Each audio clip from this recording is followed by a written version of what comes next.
khususan asyadidi wa syadidi. Lahumul Fatihah. A'udzu billahi minasyaitonir rajim. Bismillahirrahmanirrahim. Alhamdulillahi rabbil alamin arrahmanir rahim maliki yaumiddin. Iyyaka na'budu wa iyyaka nasta'in ihdinas siratal mustaqim. Siratal ladzina an'amta 'alaihim ghairil maghdubi 'alaihim waladdallin.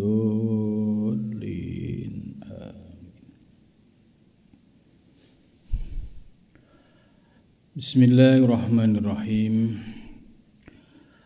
Alhamdulillahilladzi 'allamani bi ulumil ulama'il muwahhidin al-muhaqqiqin.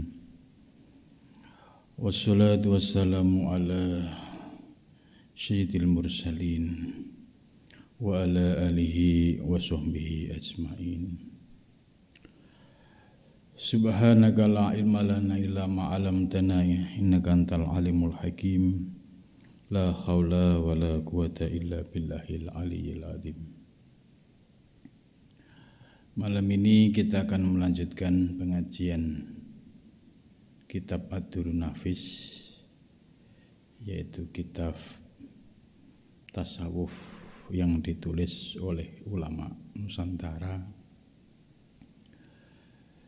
Kitab ini isinya terkait dengan ajaran tasawuf falsafi, atau dengan istilah lain disebut juga dengan ilmu hakikat. Kitab ini banyak merujuk kepada sumber utamanya, yaitu Al-Futuhat Al-Makkiyah karya Syekh Muhyiddin Ibn Arabi. Nah, nanti akan kita baca setelah Ad-Durrun Nafis selesai. Pembahasan dalam kitab Ad-Durrun Nafis sudah pada sampai halaman 17 ya.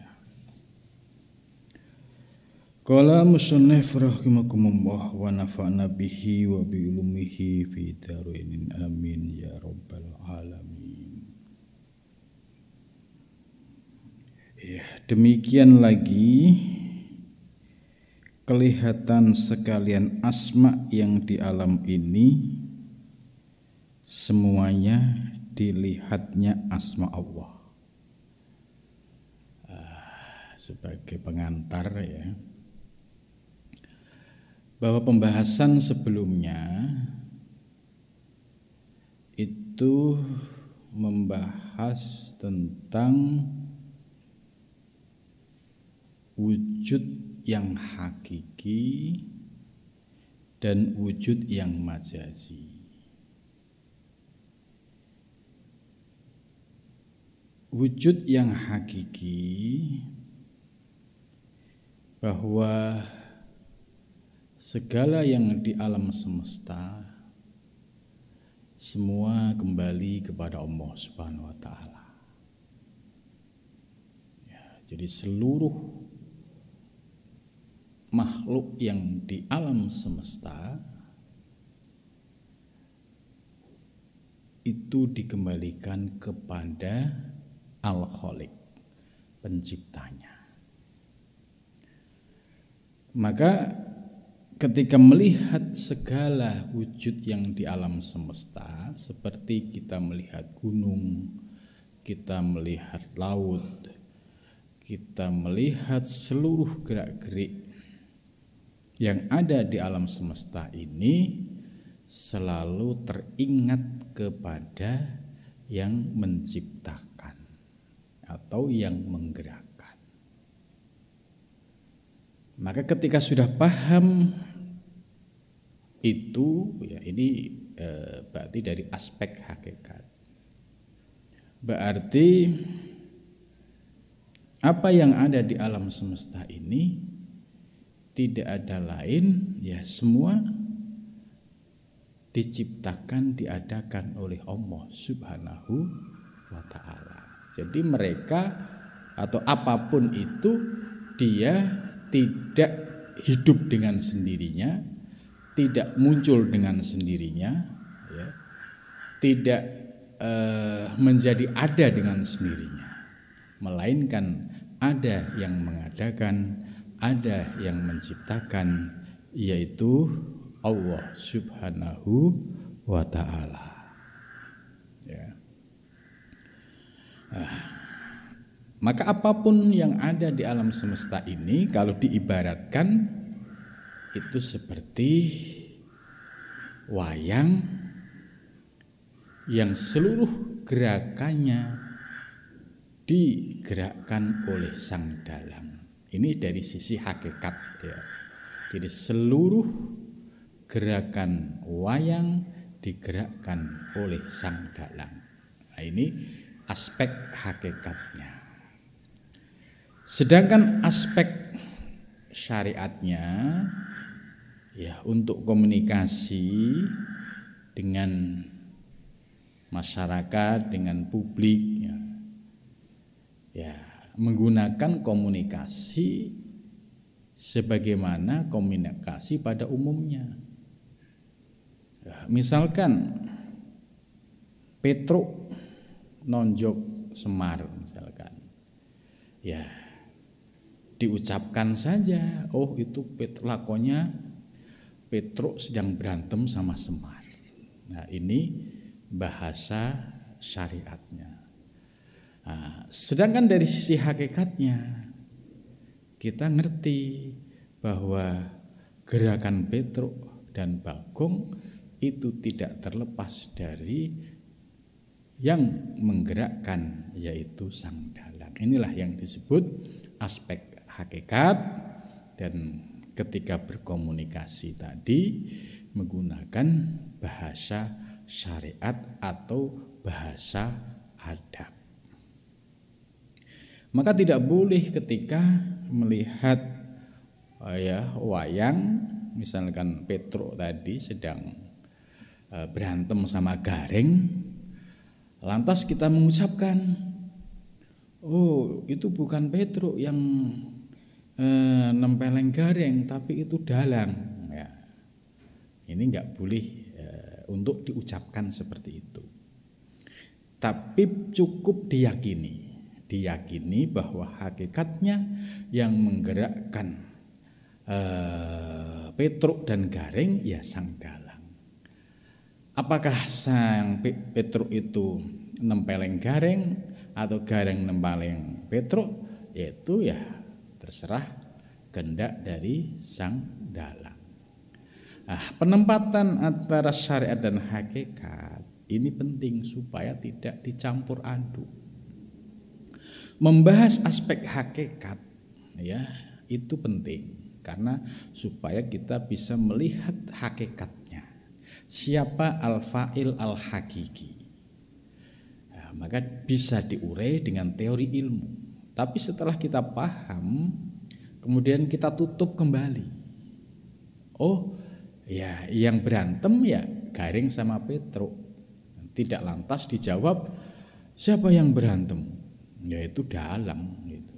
Ya, jadi penggunaan kata dalang dalam merespon Petruk ya ini enggak boleh untuk diucapkan secara lahiriah, tapi secara hakikat yang menggerakkan ya dalang. Tapi aksi ya gerakan Petruk sedang berantem sama Gareng, yaitu ya gerakan yang sudah lahiriah, dan itu pun harus dibahasakan dengan bahasa syariat, bahasa adab gitu. Nah, disinilah pentingnya menerapkan antara aspek hakikat dan menerapkan aspek adab atau syariat sehingga tidak terjadi campur aduk. Sebab pada penjelasan sebelumnya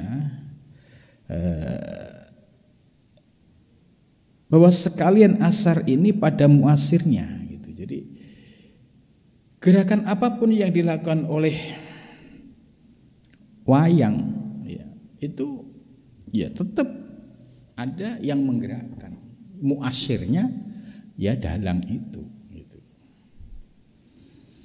Nah, setelah kita paham secara hakikat tadi, ya ini harus kita bisa memahami prakteknya. Ya prakteknya tetap kita menggunakan bahasa adab dan syariat, sedangkan pemahaman yang hakikat tadi itu menjadi bagian keyakinan kita, tidak untuk diucapkan. Nah, dengan demikian maka tidak ada kontroversi, perdebatan terkait dengan persoalan syariat dan hakikat, sebab keduanya satu kesatuan yang tidak bisa dipisahkan. Terkait dengan pembahasan malam ini, yaitu tadi sudah saya baca, demikian lagi kelihatan sekalian asma yang di alam ini semuanya dilihatnya asma Allah. Jadi semua nama yang di alam semesta ini, asma itu nama apapun, termasuk nama orang, nama tumbuhan, nama binatang, gitu. Semua harus dipandang kembali kepada asma Allah, gitu. Hal ini sesuai dengan firman Allah, ya, wa 'allama Adamal asma'a kullaha. Allah memberikan pengajaran kepada Adam seluruh nama. Artinya semua nama yang ada di alam semesta, termasuk nama kita, ya, nama Ali contoh ini, saya. Ini ya harus dipandang, dilihatnya asma Allah Ta'ala. Loh, kok bisa? Ya, kita bisa dikaji dari sisi asal usulnya. Contoh nama Ali misalkan, itu dulu siapa yang ngasih nama? Oh, ya bapaknya. Terus bapaknya dapat ide dari mana? Ya, dapat dari setelah berpikir, merenung, kemudian dapatlah nama itu. Lah, apakah nama itu sudah ada pada zaman azali, ya, di dalam Lauhil Mahfuz? Ya, tentu semua nama, ya, makhluk manusia di dunia ini semua ketentuan nama pun ya sudah ada di Lauhil Mahfuz. Hanya prosesnya ya melalui proses sunatullahnya. Nama seorang anak ya biasanya dari bapaknya. Tapi bapaknya dapat nama, ya itu yang menggerakkan pikiran bapaknya sampai muncul nama anak masing-masing, itu harus dikembalikan kepada Allah Subhanahu wa Ta'ala. Sehingga apapun asma yang ada di alam semesta ini akan mudah kita kembalikan kepada Allah. Ya, sekalipun namanya itu unik gitu. Ya, misalkan Paijo, Painah gitu. Ya, kalau diurut-urut ya semua kembali kepada asma Allah gitu. Kemudian selanjutnya sifatnya pun sekalian sifat Allah. Ya, sifat yang ada di alam semesta, ya. Seperti contoh supaya kita gampang memahami sifat yang ada pada diri manusia. Di dalam diri kita ini ada potensi sifat yang disebut ma'ani. Ya, kudroh, irodah, ilmu, hayat, sama, basor, kalam. Ini hakikatnya pemilik sejatinya adalah Allah, karena yang memiliki sifat ma'ani itu Allah. Karena di dalam diri manusia ada ruh, dan ruh itu min amri Rabbi, maka apapun yang muncul dalam diri manusia, termasuk adanya 7 sifat ma'ani yang madhar, ya, di dalam diri manusia, ya, itu harus dipandang dan dikembalikan kepada Allah Subhanahu wa ta'ala. Itu contoh. Misalkan sifat kudroh, kuasa. Ada orang yang memiliki sebuah aktivitas yang itu menunjukkan sebuah prestasi. Kemudian kalau kita lihat dari sisi hakikat, ya, misalnya dia menang nomor 1, ya, contoh yang gampang bulu tangkis, dia sampai menang nomor 1, ya, kalau diurut-urut, ya, asal usulnya, ya, yang memberikan dia kekuatan siapa? Allah. Yang menggerakkan dia siapa? Ya Allah. Yang memberikan ketangkasan dia siapa? Ya Allah. Yang memberikan irodah dia siapa? Ya Allah. Yang memberikan ilmu kepada dia siapa? Allah. Yang memberikan penglihatan siapa? Allah. Yang memberikan pendengaran siapa? Allah. Akhirnya kalau dipandang secara hakikat, semua kembali kepada Allah Subhanahu wa ta'ala. Ini secara hakikat. Maka ketika kita melihat objek, ya, misalkan orang juara nomor 1 bulu tangkis misalkan, dari sisi hakikat kalau ditarik asal usulnya tadi, akhirnya ketemu, oh semua itu atas kudrah irodah Allah Subhanahu wa ta'ala. Kata orang lain, oh tidak, itu karena kehebatan orang tersebut.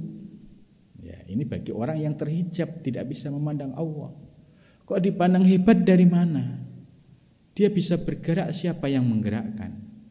Dia bisa loncat sana sini, siapa yang memberikan kesehatan? Coba kalau Allah ngasih penyakit sedikit saja, kram misalkan, atau ruhnya dicabut saja oleh Allah, pasti seluruh anggota, ya, badannya tidak berfungsi dengan baik. Makanya kalau dia dianggap hebat, mana hebatnya kalau sudah diambil ruhnya oleh Allah? Atau dikasih penyakit lah, kram yang gak sembuh-sembuh, mana hebatnya? Pasti baru merasakan bahwa semua itu ternyata kembali kepada Allah Subhanahu wa ta'ala. Nah, maka di sini dalam memahami, melihat sifat yang ada di dalam diri kita, kita kembalikan kepada Allah Subhanahu wa ta'ala. Karena pemilik sejatinya Allah itu. Kita ini ya hanya user, pemakai gitu. Kalau tidak dikehendaki oleh sang pemilik, ya kita tidak akan bisa apa-apa. Maka prinsip kalimah la haula wala quwata illa billah ini kalau paham tentang hakikat sifat, akhirnya kita bisa merasakan kedasatan kalimat la haula wala quwata illa billah. Oh, benar-benar saya ini hamba, tidak punya daya, tidak punya kekuatan, semua kembali kepada Allah Subhanahu wa ta'ala. Ketika seseorang sudah memahami hakikat diri yang tidak punya daya dan upaya, akhirnya akan mengakui kebesaran Allah, akan mengakui bahwa semua yang terjadi di dalam diri kita, di dalam alam semesta, semua atas kehendak Allah Subhanahu wa ta'ala. Sehingga dengan demikian orang yang sudah memahami hakikat diri, itu ananiah, keakuan, keegoan itu lebih bisa mencair atau luntur, ya, dibandingkan dengan orang yang masih terhijab. Yang masih terhijab itu yang masih akunya besar. Ini menang karena aku, ini sukses karena aku. Padahal aku, hamba itu sesungguhnya tidak punya daya dan kekuatan apa-apa, kecuali dengan daya dan kekuatan Allah Subhanahu wa taala. Tuh. Maka di sini dijelaskan sifatnya pun sekalian sifat Allah. Itu. Dan wujudnya pun sekalian wujud Allah. Nah, ini. Kita bisa mulai memahami wujudnya pun sekalian wujud Allah. Ya, contoh misalkan wujud diri kita. Siapa yang tahu tentang wujud kita sebelum ada? Ya. Kan semua kembali kepada Allah. Orang lahir ya dalam wujud apapun itu yang desain adalah Allah Subhanahu wa taala. Jadi tidak bisa orang ngaku-ngaku, oh ini karena saya yang bikin, gitu, karena si A yang bikin, gitu. Tidak punya daya kekuatan apa-apa makhluk itu. Karena Allah lah yang yusawwirukum fil arham kaifa yasha. Allah lah yang mendesain ya seluruh rupa ya hamba, rupa manusia bagaimana kehendak Allah. Ya, ketika sudah berwujud di alam semesta dengan beragam wujud, maka ya hakikatnya kembali kepada Allah lah yang mewujudkan semua makhluk, semua hamba yang di alam semesta. Ya, contoh kembali ke dalam diri kita. Contoh, kalau kita lihat alur proses perjalanan kita, ya dari sekarang mundur.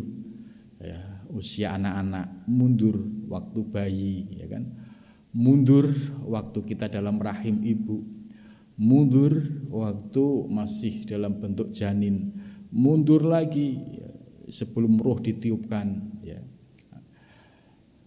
Mulai ada mudghah, alaqah, nutfah, mundur lagi sampai sulalah mintin saripati tanah, gitu. Di mana kita? Kan akhirnya setelah menjadi wujud yang sempurna seperti ini, lahir batin, ya akhirnya hanya bisa mengucapkan ya kebesaran Allah.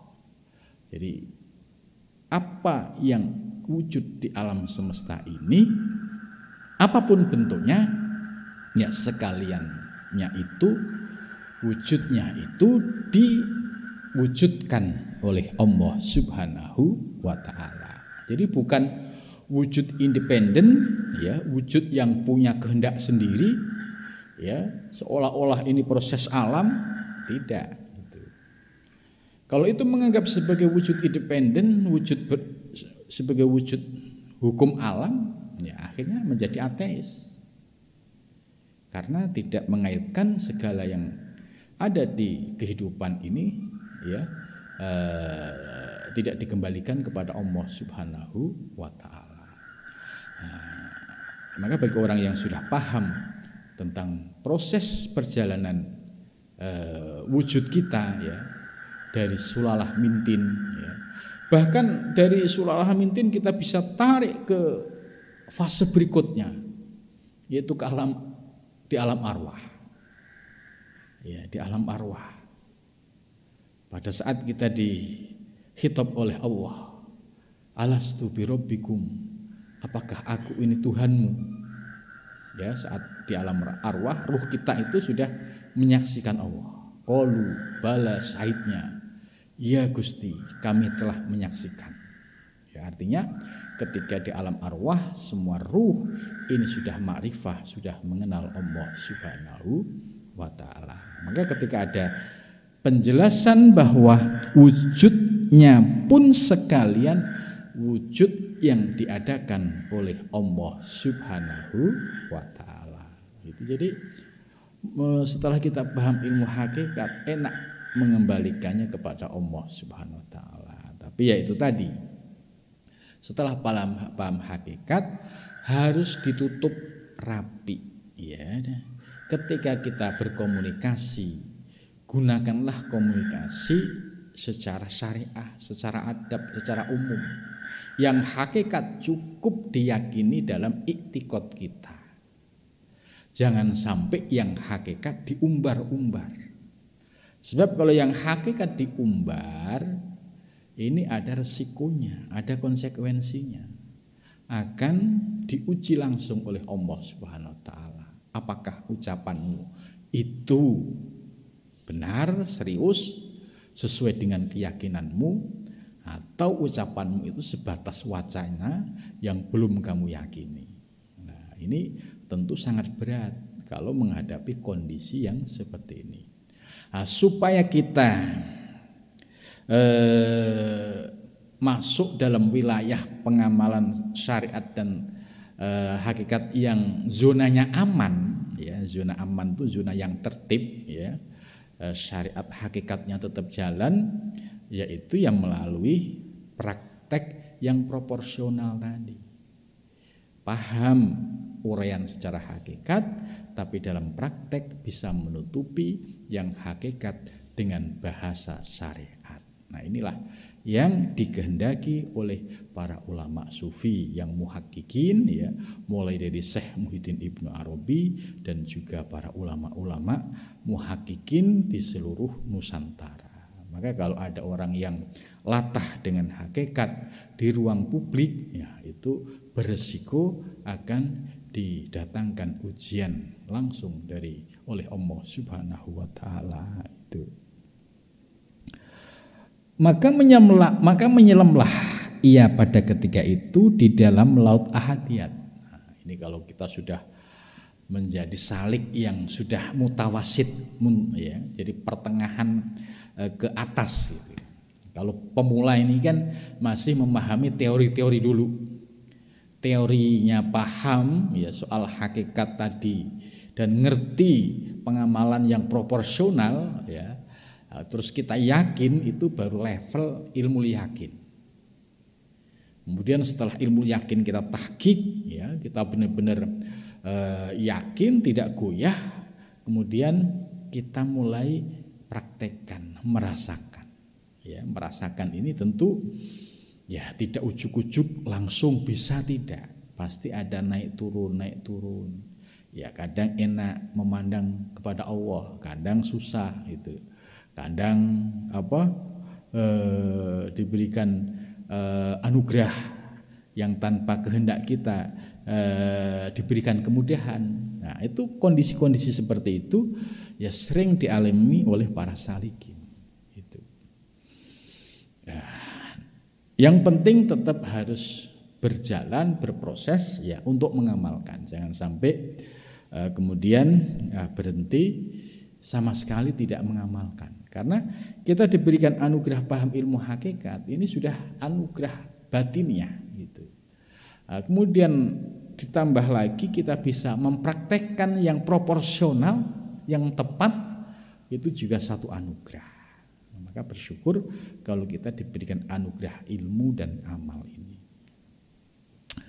Bagi orang yang sudah istiqomah, ya, di dalam praktek, memandang segala wujud kembali kepada Allah, memandang segala sifat kembali kepada Allah, memandang segala asma kembali kepada Allah, dan itu terus menerus dilakukan secara istiqomah, kontinu gitu. Ya, dengan tetap berpegang pada syariat, ya, tidak latah, tidak satohat itu, maka akan merasakan, ya, ibarat menyelam di dalam laut ahadiyat, ya, menyelam di dalam lautan keesaan. Yang namanya menyelam di laut, ya, itu berarti kan, ya, dia, ya, menghilangkan keakuannya, keegoannya, kediriannya, ya, menyatu dalam irama, ya, gelombang dan ombak yang ada di laut. Ya, contoh misalkan ada orang, ya, terjebur di laut. Kalau dia tidak bisa ngikuti arah gelombang atau arah ombak dengan dilawan, nah itu yang terjadi malah bisa kehabisan energi dan juga bisa berisiko ya kepada kelelahan dan bisa juga berakibat akhirnya ya digulung sama ombak. Tapi kalau dia punya teknik ya, dia ngikutin alur gelombang ya, maka dia ibarat ngalir gelombang kayak apapun tekanannya dia ngalir ngikutin ya, itu insya Allah akan lebih banyak selamatnya. Nah, ini perumpamaan ini ibarat kita di dunia ini ketika sudah paham ilmu hakikat ya, kemudian kita paham tentang hakikat qudrah iradah ilmu hayat tadi, pada saat kita mengarungi kehidupan kita hendaklah bisa mengalir pada qudrah iradah Allah.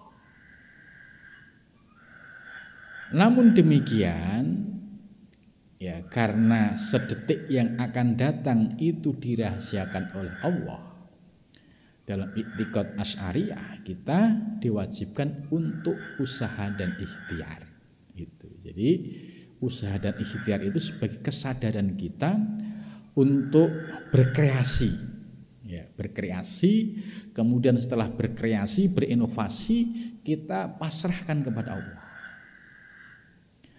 Nah, ini sama saja kita mengalir pada kehendak Allah Subhanahu wa taala. Setelah kita berkreasi, berinovasi, kemudian bertawakal, berpasrah diri kepada Allah, andai diberikan kemudahan, maka kita mudah mengembalikan kepada Allah, mudah bersyukurnya kepada Allah. Andai kreasi kita, ikhtiar kita ternyata belum sesuai kehendak Allah, artinya mengalami kegagalan, kita juga gampang dan enteng mengembalikan kepada Allah Subhanahu wa taala. Sehingga dampaknya dari dua sisi ya, kalau diberikan kelancaran ya enteng memandang mengembalikan kepada Allah, ketika diberikan kegagalan, kesulitan juga gampang dan enteng mengembalikan kepada Allah Subhanahu wa taala.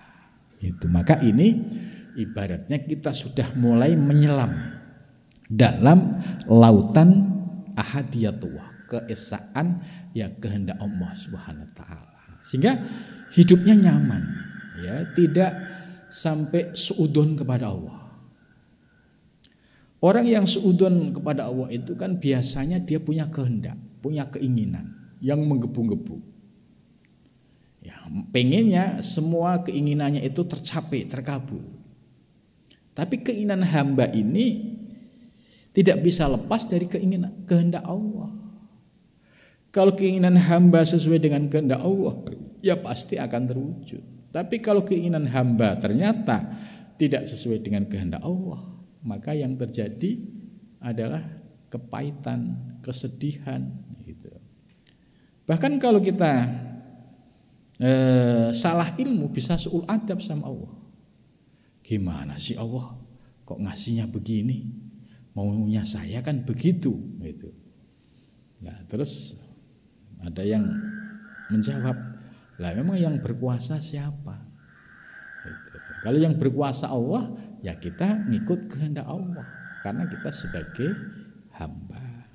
Nah, disinilah pentingnya ketika kita sudah paham tentang hakikat sifat yang ada di dalam diri kita, kemudian kita bisa mengalir ya dalam lautan iradatullah, sehingga hidup kita itu adem, tentrem, ayem ya, artinya tidak terlalu ngoyo-ngoyo, tidak terlalu panik.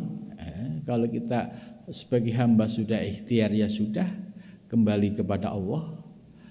Kalau diberikan kemudahan kelancaran alhamdulillah, kalau tidak ya kita tetap husnudzon kepada Allah, tidak larut pada suudzon. Sebab kalau sudah suudzon akhirnya menjadi orang yang kufur.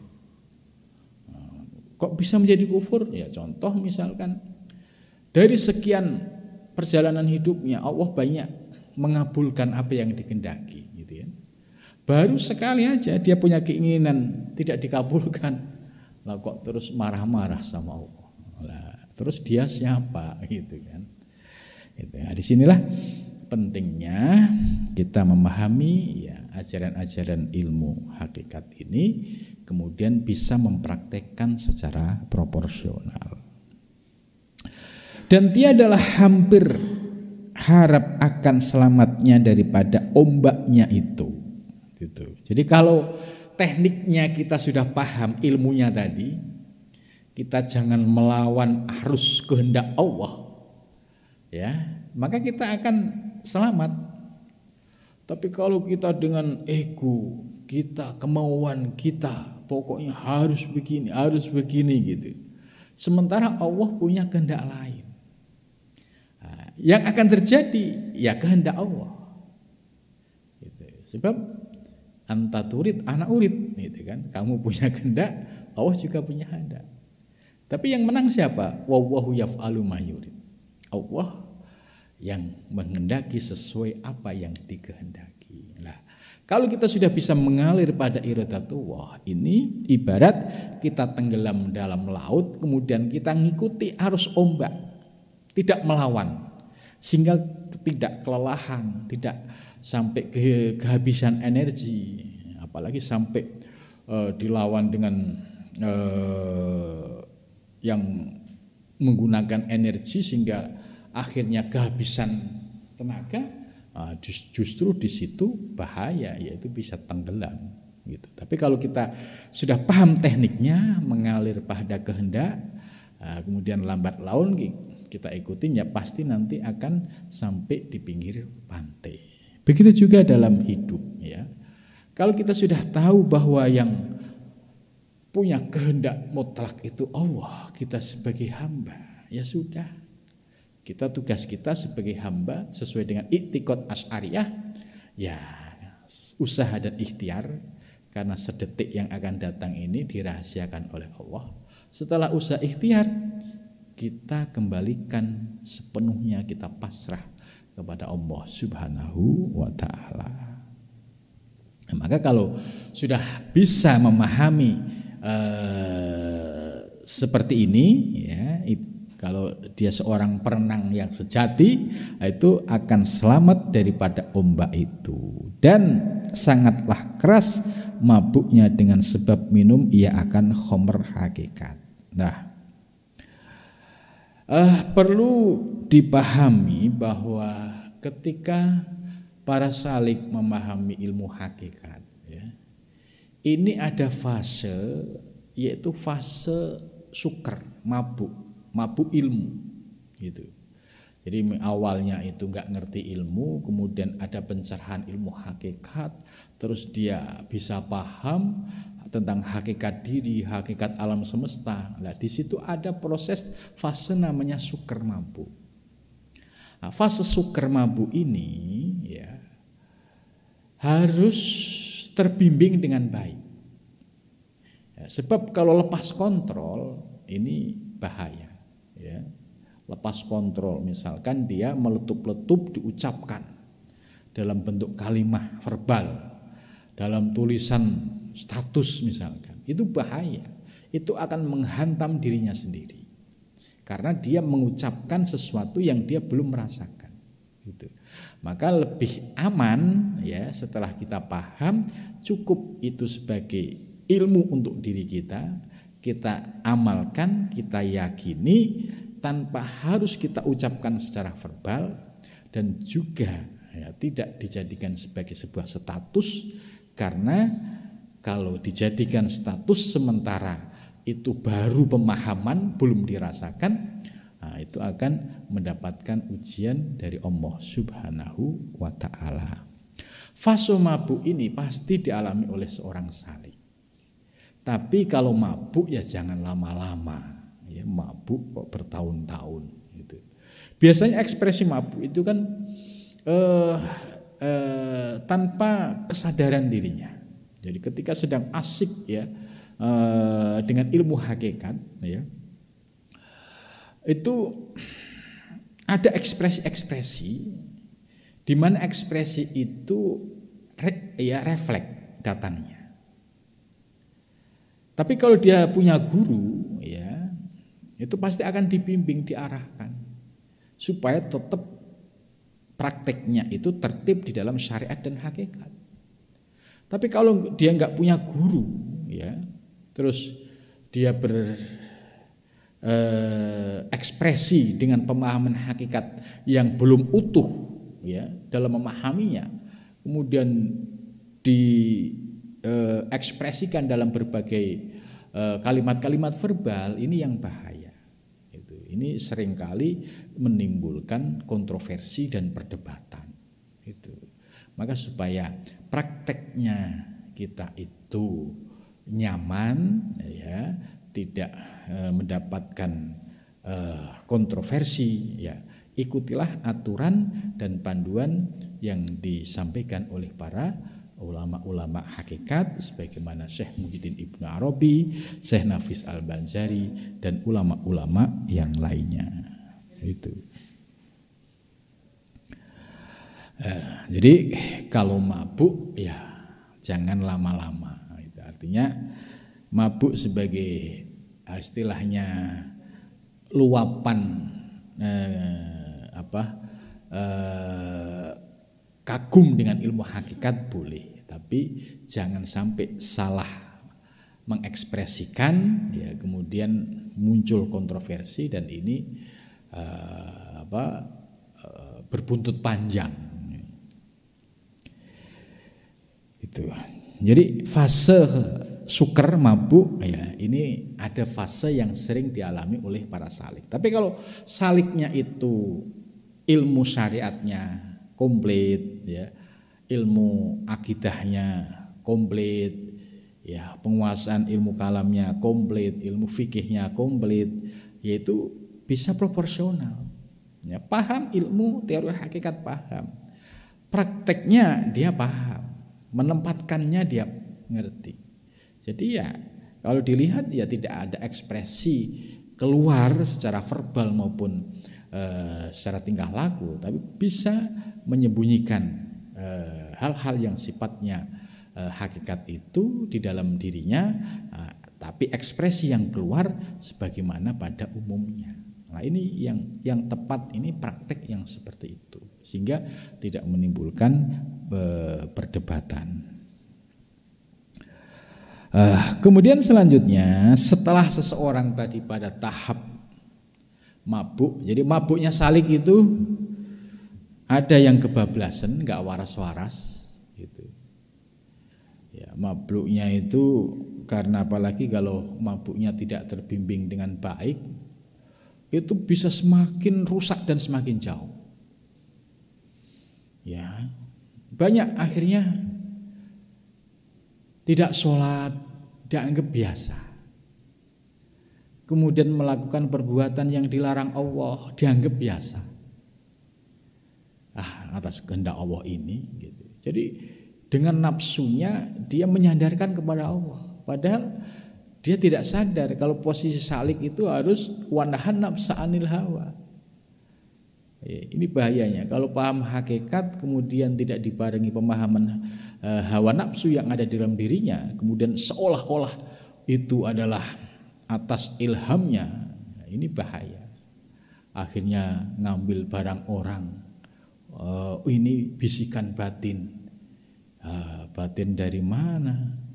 Hanya batin yang digerakkan oleh hawa nafsu yang menggerakkan untuk fahsya dan mungkar. Melakukan perbuatan ini perintah batin. Perintah batin yang mana? Kalau batin yang hak nggak mungkin. Tidak mungkin Allah menyuruh perbuatan fahsya dan mungkar. Ayatnya jelas, innallaha la ya'muru. Tidak menyuruh, tidak bil fahsya wal mungkar.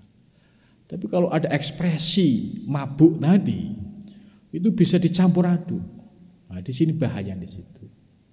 melakukan perbuatan maksiat dianggap biasa, meninggalkan sholat dianggap biasa gitu.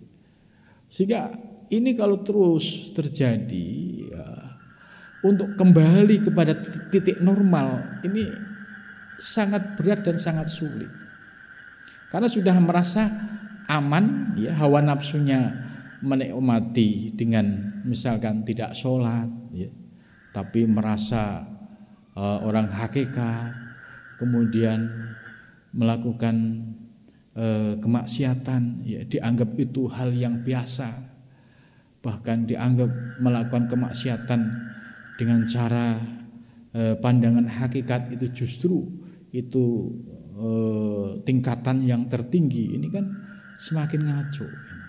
Nah, ini bahayanya kalau dalam pemahaman syariat dan hakikat ini tidak dipahami secara utuh sehingga muncul praktek-praktek yang akhirnya menimbulkan masalah itu. Nah, orang yang pada posisi itu ya, dia mabuk tapi mabuknya itu proporsional ya, mabuk boleh lah tapi ya jangan lama-lama gitu. Kalau mabuk kelamaan ini kan bukannya mabuk, ini gendeng malah.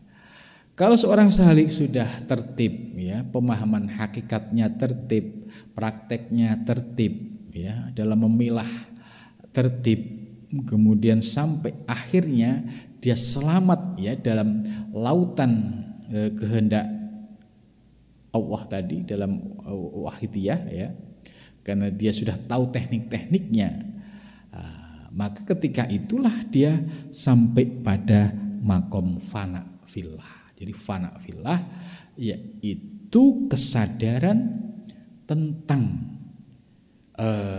ketiadaan diri seorang hamba yang hakikatnya semuanya kembali kepada Allah Subhanahu wa ta'ala. Ini fana billah. Fana billah bagi orang yang muhakkikin ini dirasakan, bukan sebatas di lesan, tapi dirasakan dalam bentuk zuk, dalam bentuk rasa. Nah, inilah muhakkikin yang sejati ya, dia tertib di dalam praktek syariat, hakikat, thariqah, sehingga merasakan buahnya yaitu ma'rifah. Mudah-mudahan kita diberikan anugerah ya, bisa memahami dengan baik dan bisa mengamalkan dengan baik pula. Amin ya rabbal alamin.